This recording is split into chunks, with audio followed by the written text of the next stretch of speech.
Vamos lá. Nosso tema de hoje, o Cristo Consolador, é o capítulo 6 do Evangelho segundo o Espiritismo. E para entender o capítulo 6, para entender os capítulos, eu sempre retroajo um. Então vamos lembrar de qual foi o 5, qual foi a semana passada. Alguém lembra?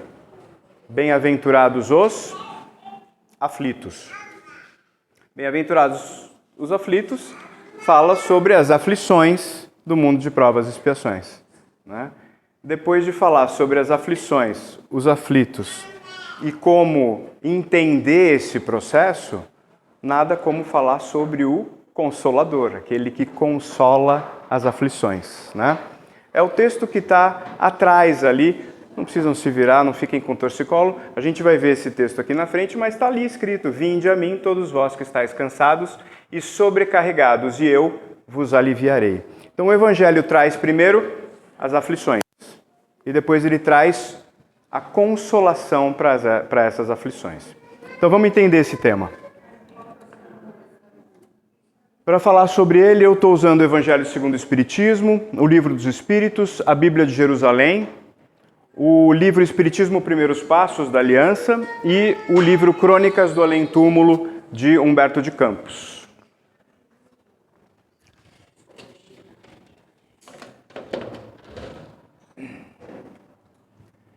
Os temas que a gente vai ver são o jugo leve, o Consolador prometido e o Espírito de verdade.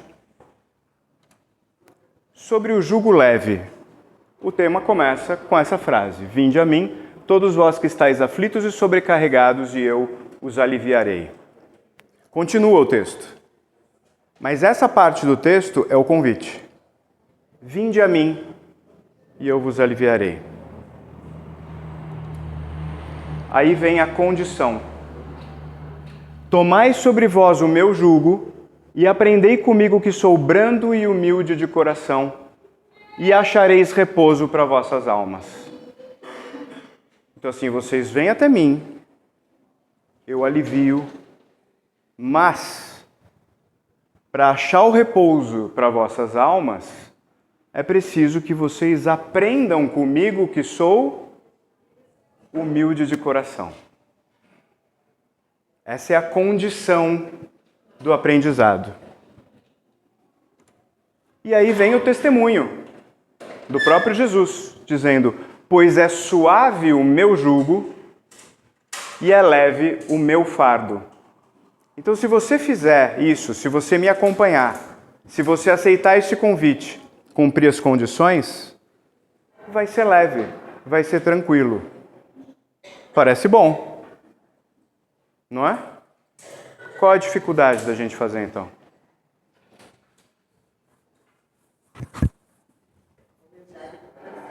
É o quê? Você pegou a condição, né? Aprendei comigo que sou brando de coração e humilde de coração. Já começa aí a nossa dificuldade, né? Lá no Evangelho segundo o Espiritismo, depois da explicação sobre esse texto, ele termina, ou ele continua, falando sobre uma condição básica do ser humano, que são as misérias, as decepções, as dores e as perdas. E aí ele diz o seguinte: olha, se diante dessas situações eu encarar com fé no futuro e confiança na justiça divina, o resultado é consolo e alívio, que é o que a gente busca nesse capítulo. Mas se eu encarar com desesperança, dúvidas e aflições, o resultado é amargor. Por onde a gente tem ido? A gente tem escolhido o caminho do consolo e do alívio? Ou a gente tem escolhido o caminho do amargor? Na maioria das vezes. De vez em quando a gente consegue o consolo e o alívio. Então vocês veem que a gente está patinando nesse assunto por falta de disciplina, por falta de compreensão, por falta de vontade. Vontade de deixar de lado tudo o que tem que deixar de lado para seguir esse caminho. Não é fácil. Há quanto tempo Jesus disse isso? Tem mais de 2000 anos. Até hoje nós estamos aqui estudando esse tema e falando por que a gente não está conseguindo. Mas a gente está melhor, a gente já melhorou. Se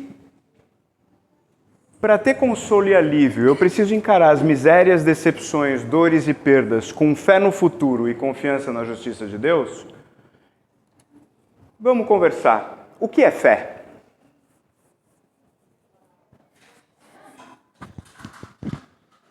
Vamos conversar. O que é fé? Não tem resposta certa, eu só queria ouvir o que vocês pensam a respeito. Acreditar sem ter prova nenhuma. Otimismo sempre. Otimismo sempre. Esperança. O que mais? É um canal de comunicação com o espiritual. Sem dúvida é. Você conduz todo o seu diálogo, a sua relação com a espiritualidade. É verdade. Mais lá adiante, no Evangelho segundo o Espiritismo, se não me engano, capítulo 16, ele vai falar que a fé é a mãe da caridade e da esperança. Então ela é esse caminho mesmo que o nosso amigo estava falando, né? O que mais? Mais alguém tem algum adjetivo ou algum substantivo para colocar sobre a fé? Confiança, confiar. Tá bom. Mais um. Eu diria que é acreditar mesmo em Deus, que tudo que acontece tem algum motivo para acontecer, e quando a gente acredita que tudo é para o nosso bem, que vem de Deus, logicamente, tem as coisas ruins que foi a gente mesmo que causou. Para mim, é isso, acreditar em Deus, e que a gente é motivada por essa crença, por essa confiança. Muito legal, muito legal. Eu fiz um resuminho rápido, enquanto vocês falavam eu escrevi aqui. Eu fiz um resuminho do que vocês falaram. Então olha só, fé, ela é uma crença, crer mesmo sem provas concretas. Ela é uma convicção, é uma segurança a respeito de alguma coisa e uma confiança de que essa coisa acontece, existe ou é. Ela também é uma esperança que me mantém animado, estimulado, mas também esperança no sentido de me deixar tranquilo para aguardar e esperar. Porque nem sempre é no meu tempo. E é um compromisso. É um acordo de fidelidade. Vocês não precisam responder isso para mim. Mas vale a reflexão. Estamos praticando a fé, no mínimo, assim? Pode ser até mais, mas no mínimo, assim. A minha fé tem isso? Reflexão. Essa parte aí do compromisso, eu acho que foi mais diferente para mim. Se você pudesse exclamar melhor, né? É que tem aquela frase, né? É que a gente tem Deus é fiel, mas na verdade nós que somos fiel a Deus, né? Então entendo nesse sentido, mas eu acho que para mim ainda fica meio... Vou tentar te explicar então. Pois é suave o meu jugo e leve o meu fardo. Esse é o testemunho que Jesus dá sobre o convite que ele faz, não é isso? Então tá bom. O que é jugo? O que é fardo? E o que eles representam nessa frase? Obrigado. O que é jugo e o que é fardo? Vamos começar por aí. Alguém sabe?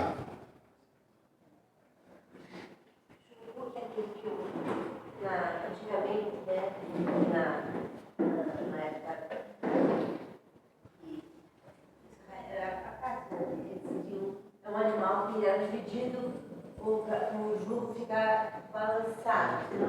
Nem um peso muito grande para um lado, nem um peso muito forte para o outro. Muito bom, muito bom. É um jugo que por isso que eu usava muito na época, quem tinha dinheiro usava o cavalo, essas coisas. Mas a gente já percebe que Jesus, o pessoal já veio com o moinho, já com bem mais barato, né? No carro, no fusquinha, né? Então, esse jugo era para dividir o peso. Muito bom. E fardo, o que é? Quando a gente vai no mercado e compra um fardinho de cerveja, um fardinho de água, o que é fardo? Chuta. A gente tem essa palavra remete a um peso mesmo, né? Mas assim, nesse sentido aí, espírita, aquilo que a gente está levando com a gente não deveria levar como fardo.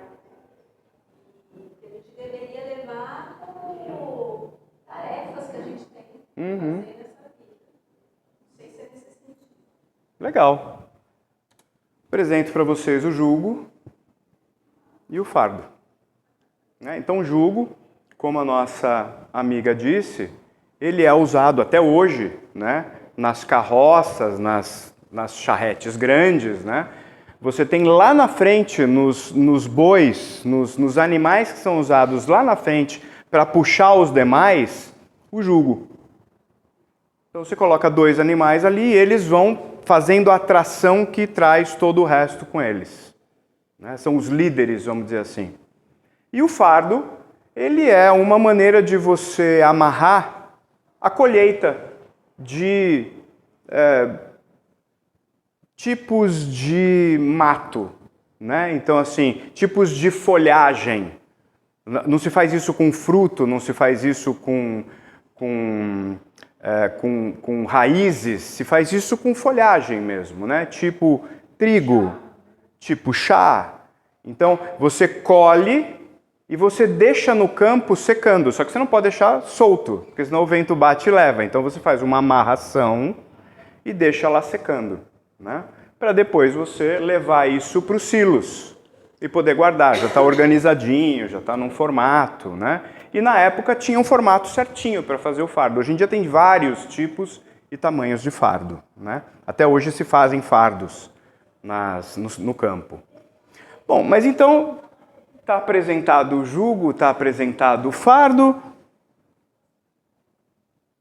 E o que isso tem a ver com pois é suave o meu jugo e leve o meu fardo? Vamos começar pelo mais fácil. Por que é leve o meu fardo? Porque é o peso que eu vou carregar, não é isso? Ele está dizendo que aquilo que ele carrega, é Jesus falando isso. Ele diz que aquilo que ele carrega é leve. Né? Porque depois daquele fardo que está lá no campo, alguém vai ter que ir lá, ou na época era assim, ia lá e botava nas costas e levava para o silo. Hoje em dia tem maquinário, tem coisa moderna. Na época você punha nas costas o peso do fardo e levava para o silo. Então é esse tipo de analogia que Jesus está fazendo. Ele está dizendo, olha, quando eu carrego o peso, é leve. Mas e suave o meu jugo? Vou mudar para lá, tá bom? Suave o meu jugo.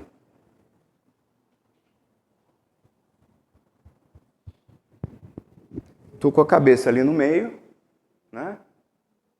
E estou tracionando. Sou só eu? São 2, né? Então estou dividindo o peso. Então tá bom, são 2 ali tracionando. Ele está dizendo que isso que marca, né, o pescoço, incomoda, é suave. Não é duro, não é bruto. Apesar de ser um jugo, é suave. Apesar de ser um fardo, é leve. O que Jesus está querendo dizer, então? Vamos voltar. Vinde a mim todos vós que estáis aflitos e sobrecarregados, eu vos aliviarei. tomai sobre vós o meu jugo e aprendei comigo, que sou brando e humilde de coração, e achareis repouso para vossas almas. Essa frase, que é a condição, ajuda a entender? De que forma? Tomai sobre vós o meu jugo. Bom, já começa que ele está falando do jugo dele, não é do seu. Não é do seu jugo. Ele está falando, tomai o meu jugo. O que ele quer dizer com isso? Seguir os ensinamentos dele, a prática da verdade, e seguir o que ele ensina. O que a gente tem que fazer para seguir o que ele ensina?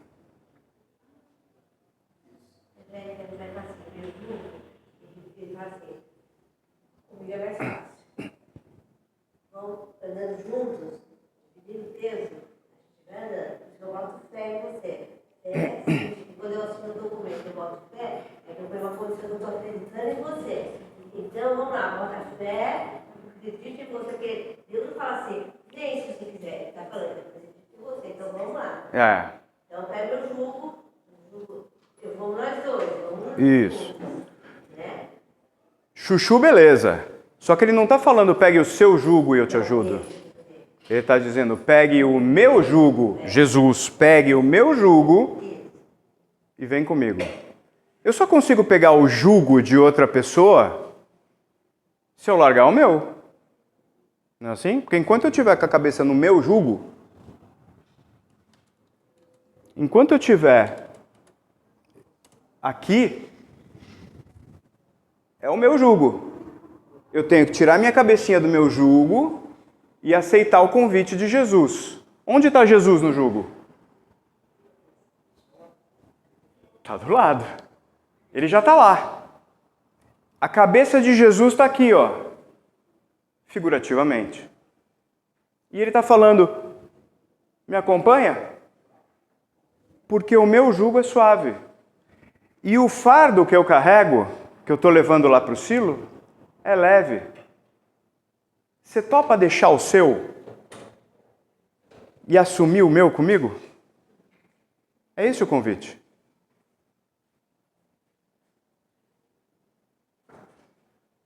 Já ficou mais difícil do que ser humilde e do que ser brando de coração. Porque para fazer isso agora, para assumir o jugo de Jesus, eu tenho que deixar os meus. Quem está disposto a abrir mão de tudo que tem agora para seguir o jugo de Jesus? Difícil, é difícil. Jesus sabe disso. E é por isso que ele diz, filhinho, meu Deus, filhinho,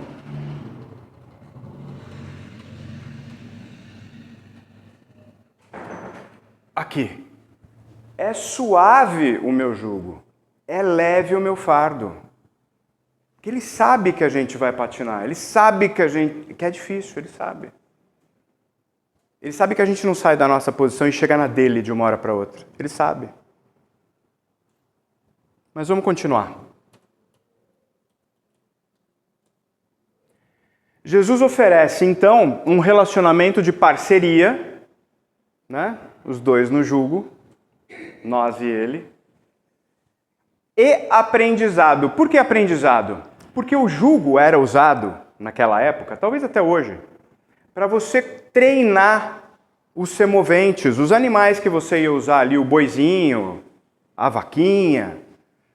Você pegava um mais experiente, colocava de um lado, um que já tinha feito esse trabalho, que conhecia bem, e um novo para treinar. Aí o novo ia repetir o comportamento do mais antigo, do que já sabia o trabalho. Então era um treinamento que se fazia. Não é à toa que Jesus usa o jugo como exemplo. Ele está falando, vem e me segue, eu te acolho, eu te sustento no caminho. Eu sei como é. Já passei por esse caminho. Eu te levo, vem comigo. Parceria e aprendizado, no qual compartilhamos o fardo de Jesus e isso o faz leve. A gente vai estar guiado, amparado, sustentado, dividindo o fardo. Isso é um baita de um convite legal. Para quem vem das aflições, lembra do capítulo 5? Bem-aventurados os aflitos? Capítulo 6, Cristo Consolador. Ele vem consolar os aflitos. Está aflito? Está passando por uma causa muito ruim na sua vida? Está desesperado? Está pensando no que não devia?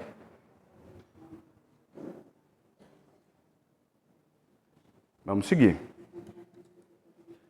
O caminho é longo, é amplo, é largo e a passagem é estreita. Já ouvimos falar sobre isso, né? Por que a passagem é estreita? Porque o caminho é difícil. Vocês já entenderam como é difícil fazer essa escolha? Caminho estreito, porta estreita, passagem estreita. Qual que é a porta larga? Dos prazeres, dos desejos. Não é assim? Da diversão. Do que é mais fácil, do que é mais no dia a dia da gente. Né? Eu escolho o que eu quero, eu escolho o que eu gosto, eu escolho o que eu desejo. Não é assim? Motivado pelo quê? Pelo amor ao próximo? Por amar a Deus sobre todas as coisas? Pelos desejos, pelos quereres, pelo egoísmo, pelos interesses. Então a gente precisa sair daí. A gente precisa se desenvolver daí. Volto a dizer para vocês, Jesus sabe que a gente não sai da nossa posição e chega na dele do dia para a noite. Ele sabe. Mas ele está fazendo um convite. Entra no caminho. Entra no caminho. Começa. Aí só falta uma coisa. Disposição. Vontade. Jesus oferece-se como guia para seguirmos na retidão do caminho. Aqui é outra chave. O jugo não deixa os dois boizinhos, cada um ir para onde quer. Quando eu me junto com Jesus, eu tenho um caminho só possível. É seguir para onde ele vai. Então, quando eu estou no jugo com Jesus, Jesus e eu, Jesus vai e eu estou aprendendo com ele. Eu estou seguindo no caminho preso a Jesus, no sentido de comprometimento. Faz sentido agora? Esse é o comprometimento. O comprometimento que Jesus pede é assim: eu estou aqui por você. Você está por mim? Faz sentido? Cheguei lá?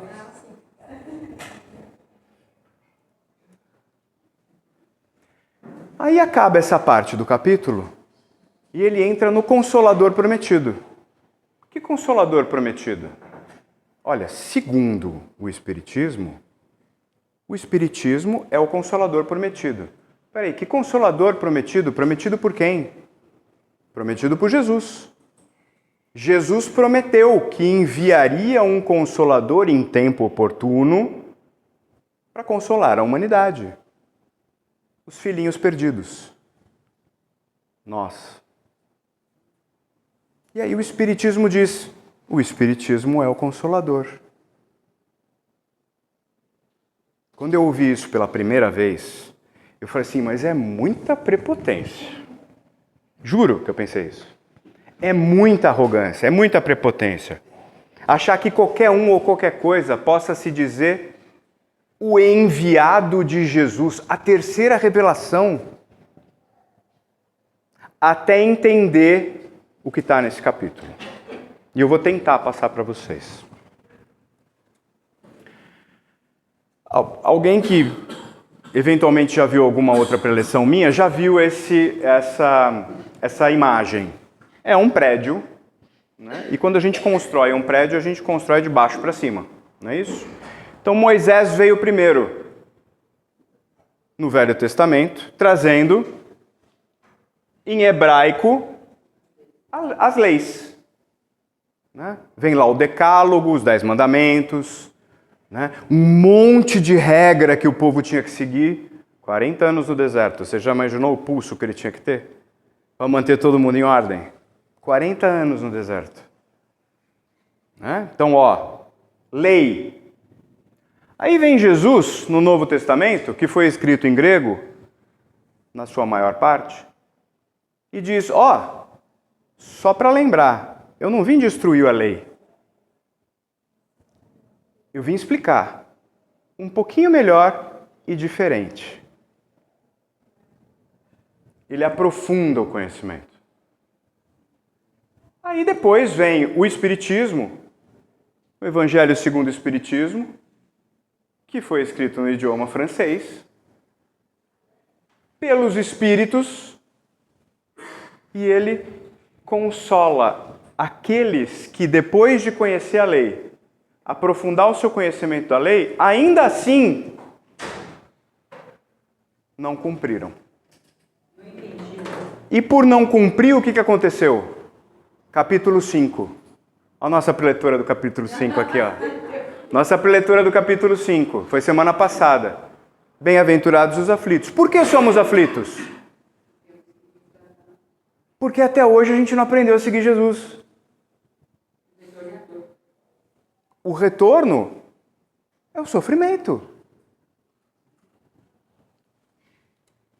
Olha só que interessante. Reflexão minha. Estou dividindo com vocês. Tá bom?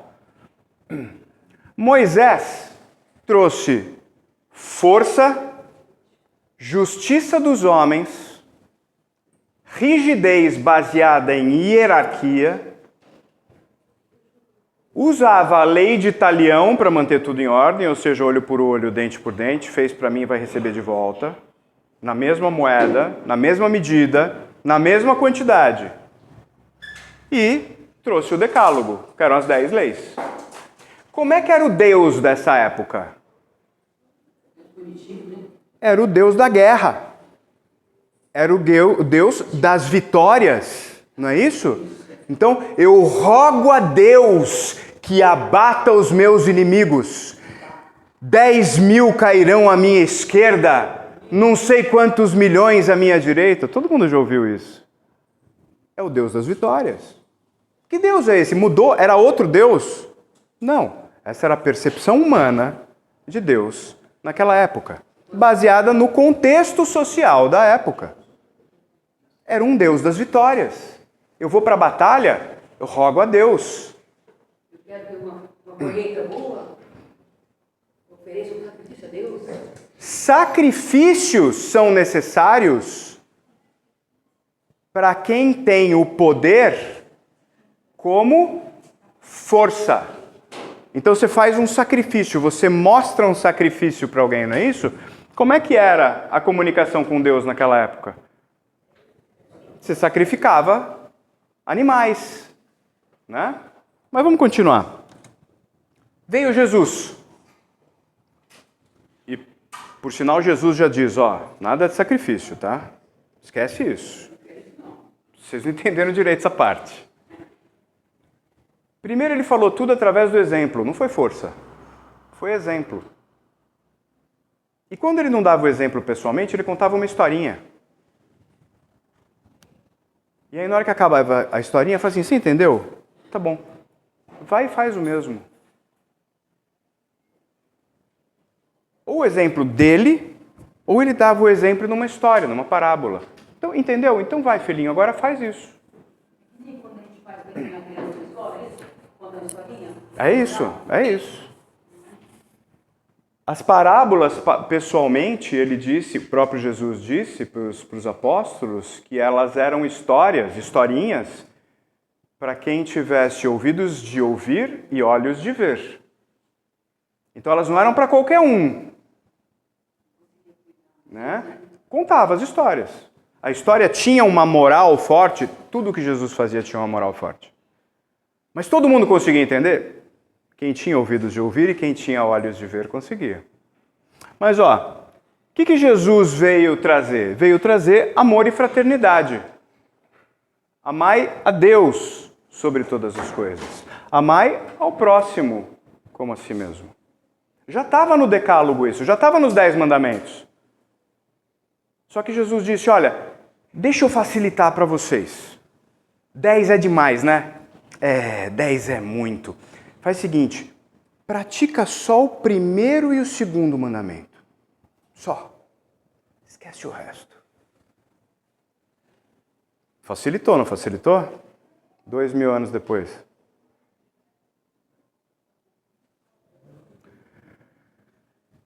Amai a Deus e ao próximo. Que Deus é esse? É um Deus Pai.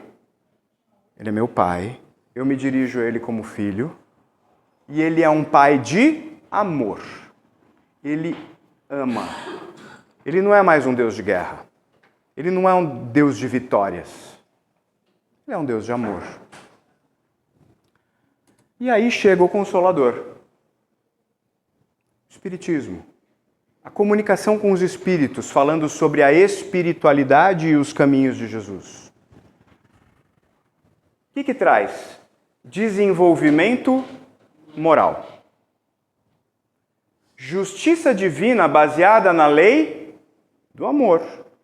Jesus não veio falar de amor? Então agora, usa isso como regra. Lembra do caminho reto? Caminho reto na lei do amor. Liberdade e responsabilidade. Baseado em quê? Livre-arbítrio. Você pode fazer o que você quiser. Paulo disse isso, né? Não foi que Paulo disse?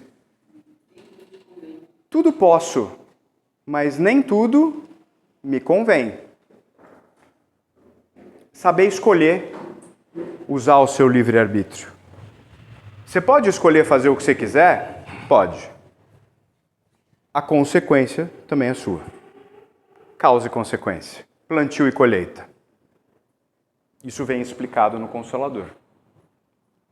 Liberdade e responsabilidade, causa e efeito, e aí vem a instrução básica dada pelo Espírito de verdade. Esse é como esse Espírito se identifica. Espírito de verdade. Espíritas, amai-vos e instruí-vos. Vocês notaram que tudo isso daqui traz a responsabilidade para o indivíduo? Que Deus é esse? É um Deus justo de liberdade. Está tudo certo. Decisões suas, no seu tempo, conforme as suas escolhas. Todo mundo vai evoluir. Está triste? Fica calmo. Todo mundo vai evoluir. É a lei. Todo mundo vai se desenvolver. É a lei. Fica tranquilo. No seu tempo, de acordo com o seu crescimento e desenvolvimento moral. Quem tem pouco desenvolvimento moral pode pensar como? Beleza! É do meu jeito então. Vou curtir a vida. Vou me desenvolver de qualquer jeito. Vou curtir a vida. Causa e consequência. Conforme a gente vai evoluindo a moral, como é que tende a ser o nosso raciocínio? Para que eu vou perder tempo? Se para lá tem uma coisa muito mais interessante do que para cá. Baseado em quê? Na noção de que somos eternos. Curtir prazer, desejos e vontades é imediatismo. Mas se eu estou na corrida longa, se eu estou na maratona, eu tenho que ir aos poucos e constantemente, não é assim? Até porque não estava por isso que eu aconselho não sair com tudo no começo, né? Porque senão você fica muito Se você gasta o seu gás todo no começo, né? Então, assim, podemos escolher? Podemos. Eu estou numa prova de 100 metros ou estou numa maratona? O Espiritismo ensina, com as reencarnações, que nós estamos numa maratona. Mas cada um no seu tempo. Um Deus justo e de liberdade. Aí tem uma historinha linda que eu já vou contar qual é o livro para vocês, em que Jesus conversa com João, o apóstolo João, do lado de lá da vida. Não é aqui, é lá do lado de lá. Eles estão lá do lado de lá, no mundo espiritual, conversando. E olha só, Jesus pergunta para João: então, meu discípulo, não podemos alimentar nenhuma esperança? Infelizmente, Senhor, é preciso que nos desenganemos. Por um estranho contraste, há mais ateus benquistos no céu do que aqueles religiosos que falavam em vosso nome na terra.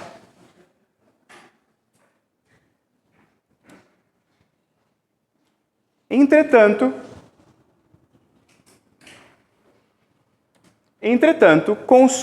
consagro o mesmo amor à humanidade sofredora. Não obstante, minha piedade é inalterável. Jesus falando. Tudo bem. Tinha um monte de gente que falava em meu nome, que se dizia homem sagrado, que dizia que intermediava as coisas entre homem e sagrado e Deus, né? E no céu hoje tem muito mais gente que não acreditava em nada do que gente que falava sobre Deus. Que sugeres, meu João, para solucionar tão amargo problema? Foi difícil essa pergunta para o João, né? João saiu pela tangente.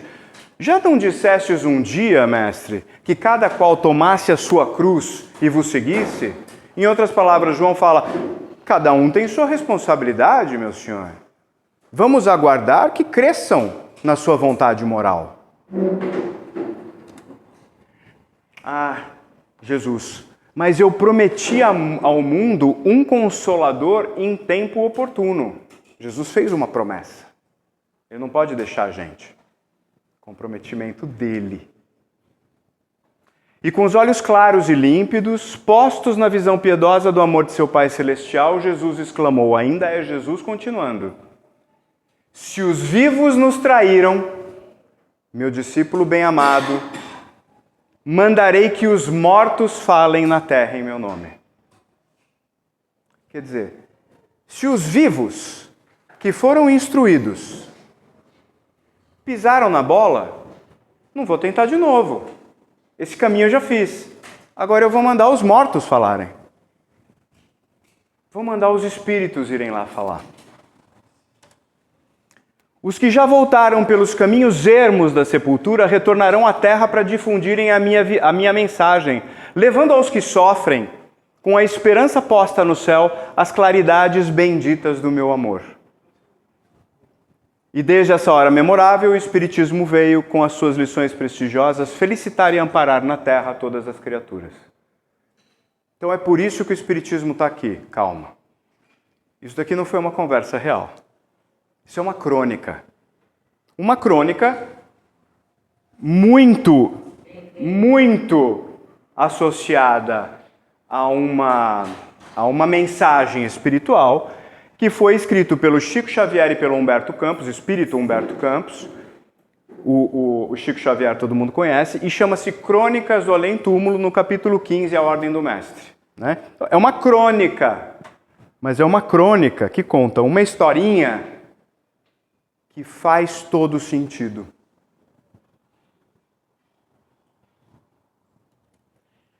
Essa crônica não está no Evangelho segundo o Espiritismo. Mas se eu pegar o Evangelho segundo o Espiritismo, no terceiro item desse capítulo, chegamos no item final desse capítulo, que chama-se Espírito de Verdade, eu vou ler para vocês o início desse item. Ele diz assim, ó. O advento do Espírito de verdade. Não, Consolador prometido. Não, tá certo, aqui. Advento do Espírito de verdade. Venho como outrora aos transviados filhos de Israel, trazer-vos a verdade e dissipar as trevas. Escutai-me. O Espiritismo, como o fez antigamente a minha palavra, tem de lembrar aos incrédulos que acima deles reina a imutável verdade. O Deus bom, o Deus grande, que faz germinem as plantas e se levantem as ondas. Revelei a doutrina divinal. Como um ceifeiro, reuni em feixes o bem esparso no seio da humanidade e disse: vinde a mim todos vós que sofreis. Mas ingratos, os homens afastaram-se do caminho reto e largo que conduz ao reino de meu Pai e enveredaram pelas ásperas sendas da impiedade. Vou parar aqui. Viram como essa historinha faz sentido? O Espírito de verdade começa essa parte do capítulo falando sobre isso de um jeito diferente. Mas é a mesma história. Olha, já estava dito. Vocês não cumpriram a sua parte do acordo. Estou tendo que voltar. Quem é ou o que é o Espírito de verdade? Alguém tem alguma ideia?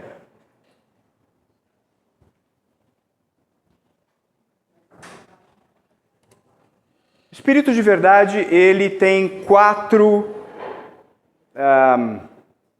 possibilidades básicas que funcionam em conjunto. A primeira, ele é uma referência dentro do Espiritismo. Ele é a autoridade máxima dentro do Espiritismo, da comunicação dos espíritos.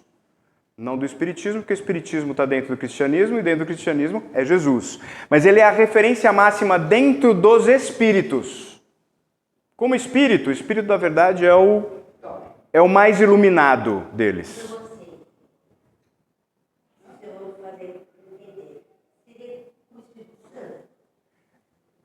Se você quiser pensar em todos os espíritos como Espírito Santo, você pode.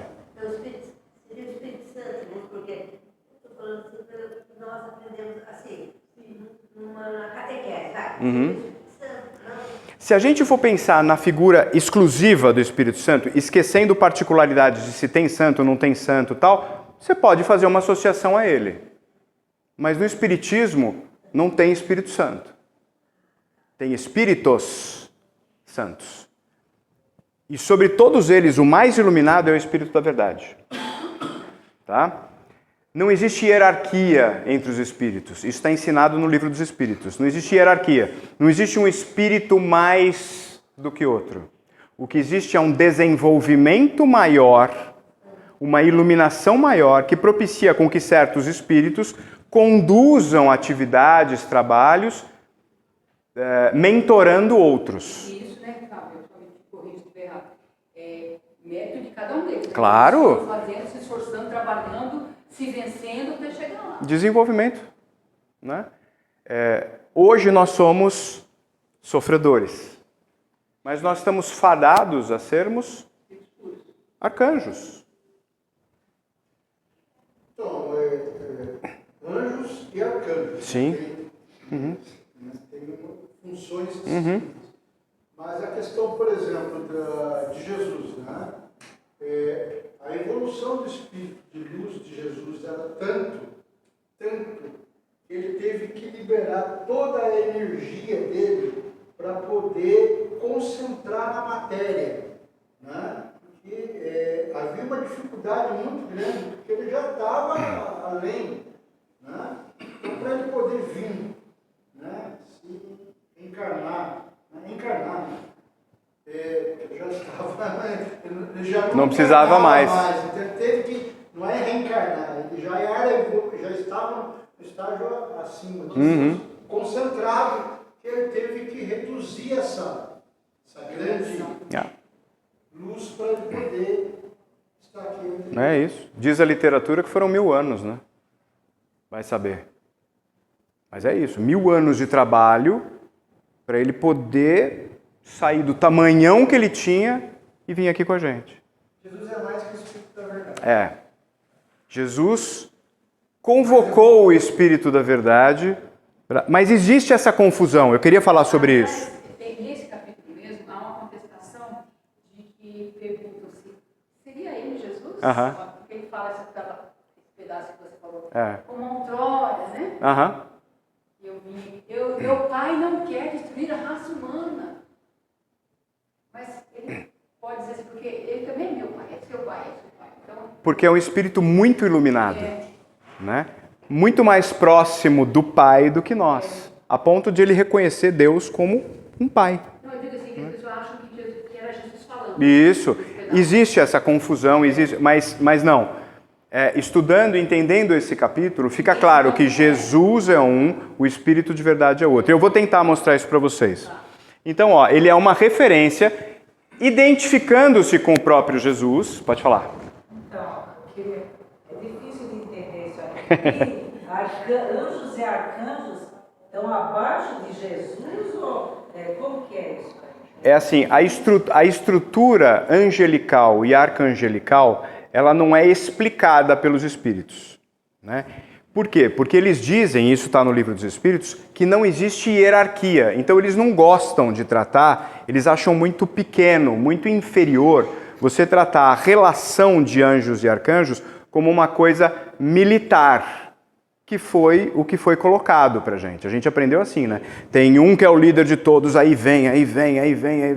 Então, com relação a Jesus, então, anjos e arcanjos, com relação a Jesus, quem está assim? Jesus é aceito. Jesus está É assim, Superior, assim, não tem hierarquia, mas em relação a Jesus. isso. Quem é mais evoluído? Em relação a Jesus, que comanda o nosso planeta, é ele que manda. Em relação a Jesus. Mas Jesus está nesse nível, ele está num nível bem alto. Ele está numa evolução bem grande, como disse o nosso amigo. Aliás, ele estava mais do que isso. Os demais são Ele teve servidores que de Jesus. se despir, né, da sua luz, da sua energia, para vir, olha, vou para essa tarefa. Arcanjos tem a sua função. Os serafins, querubins, que são outras categorias, né? Cada qual tem a sua função, que muitos não são do nosso conhecimento. Exato. Os anjos são ofícios, né? Os ofícios, que cada um tem o seu. Não tem assim, mais ou menos. Cada um tem o seu ofício. Serve a Deus de Serve a Deus, o seu ofício. Foi ótimo você falar sobre isso, porque ser Cristo também é um ofício. Jesus Cristo. Cristo é um ofício, é um sacro ofício.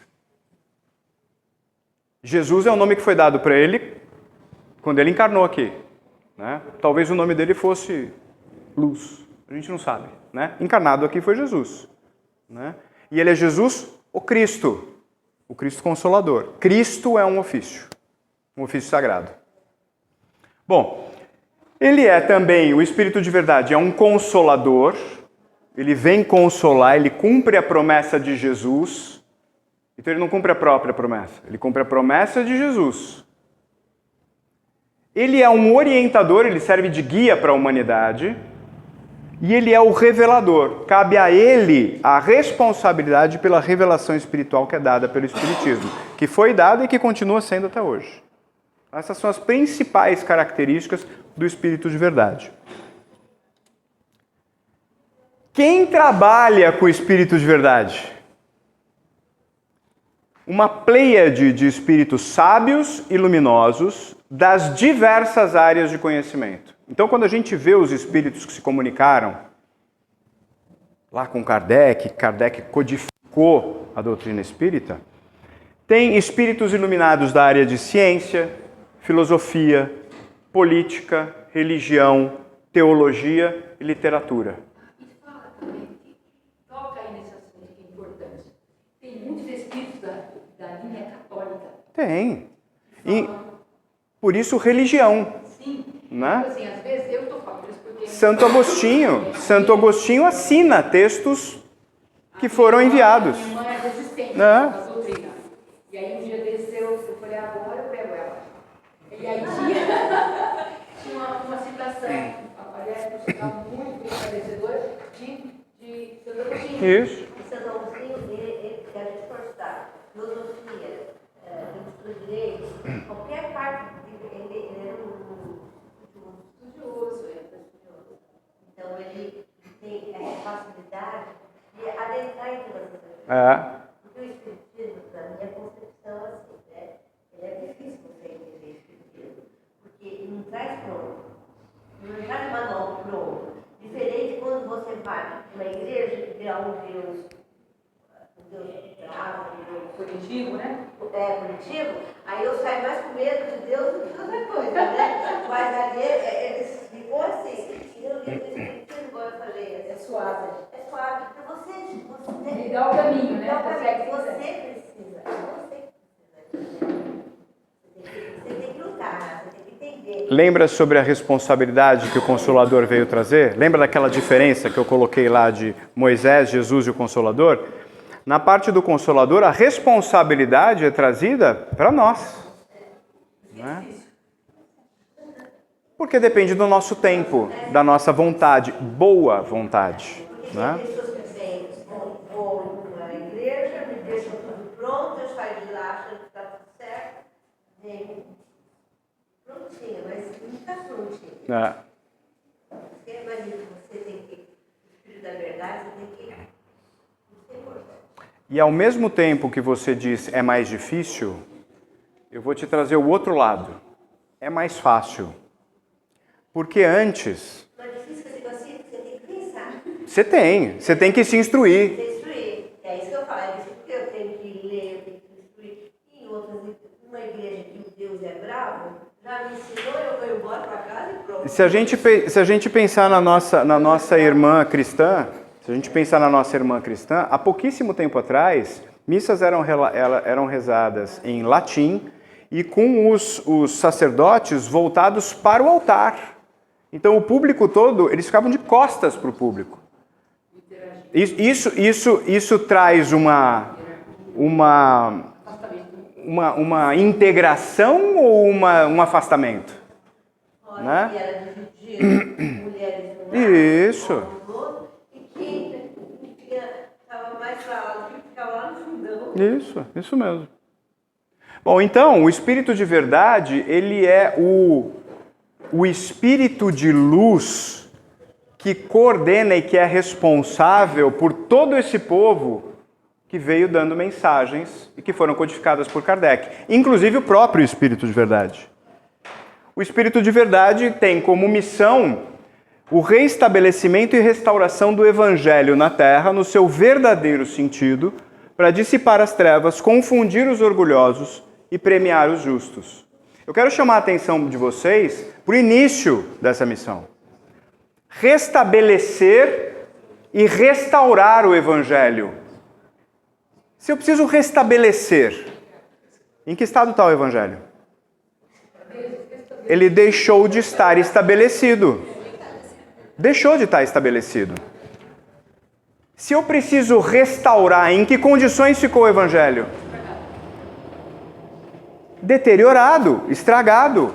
Ele precisa ser restaurado na Terra no seu verdadeiro sentido. Interpretação, né? O conhecimento, primeiro, das palavras corretas e depois da interpretação adequada.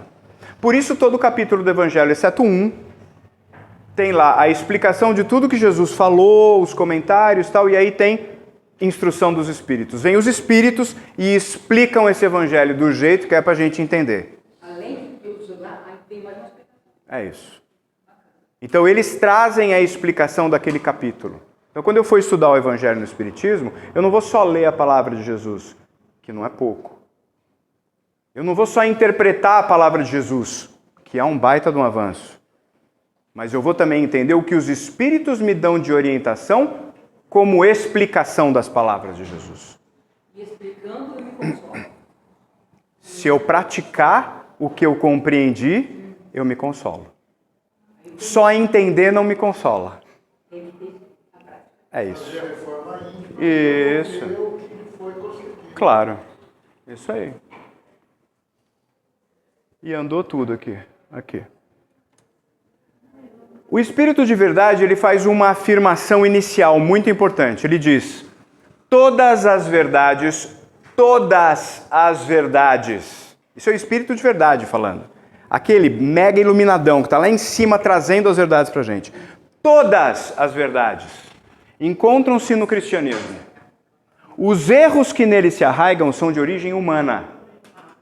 Então ele vem para corrigir o que foi mal interpretado, mas também o que foi mal transmitido de geração para geração. Porque o cristianismo, ou seja, a mensagem de Cristo, Jesus, o Cristo, é a verdade completa. Essa é uma das primeiras coisas que ele diz. E aí ele continua. Eu peguei frases dos textos que se seguem, cada um nos seus devidos itens. Não vou me preocupar com isso agora. Vou só citar essas frases para vocês. Espíritas, amai-vos este o primeiro mandamento, o ensinamento. Instruí-vos este o segundo. Daí amai-vos e instruí-vos. Amai-vos porque estamos falando da senda de Jesus, que traz o amor. Instruí-vos porque precisamos ter conhecimento para tomarmos as nossas próprias decisões, fazermos as nossas próprias escolhas no caminho certo, ou aguentar as consequências do caminho que não era tão certo, para corrigir depois e fazer o caminho certo. Irmãos, nada perece. Tudo isso é o Espírito de verdade falando. Irmãos, nada perece. Jesus Cristo, olha aqui, o Espírito de verdade falando. Ele não fala eu. Ele fala, Jesus Cristo é o vencedor do mal, sede os vencedores da impiedade. Ó, o Espírito da verdade está dizendo o seguinte: Jesus vence o mal, lá em cima, no nível dele, ele vence o mal. Nós aqui no nosso nível temos que vencer o mal. A gente é pequenininho, a gente não tem condição. A gente tem que vencer a impiedade. Onde está a impiedade? Em nós mesmos. Eu sou impiedoso. Então a minha luta contra o mal é a luta contra o mal que tem em mim.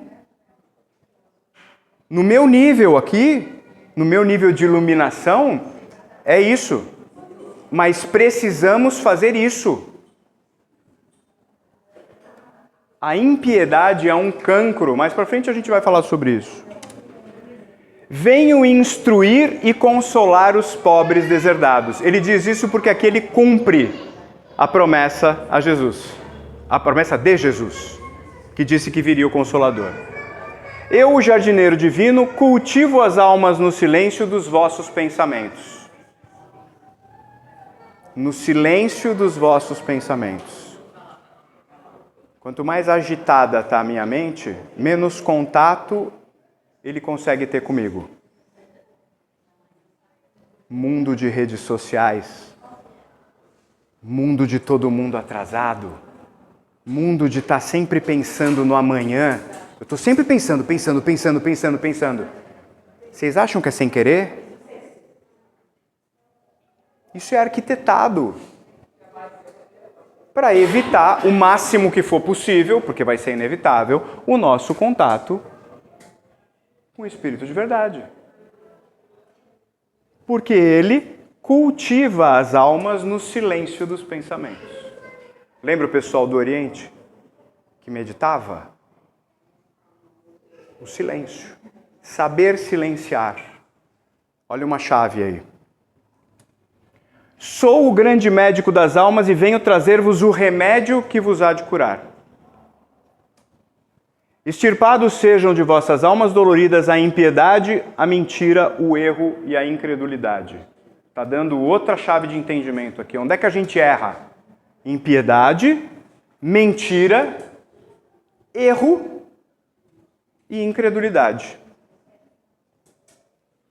Lembra que ele falou lá no começo da fé?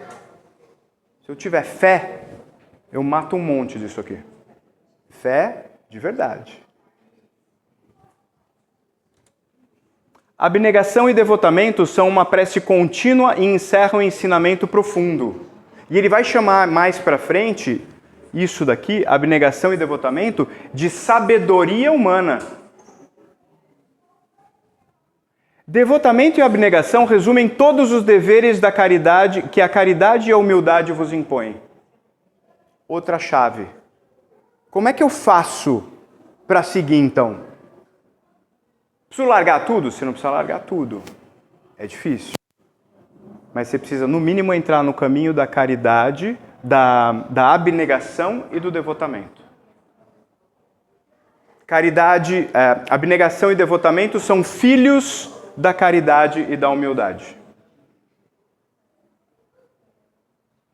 Chaves que ele está dando.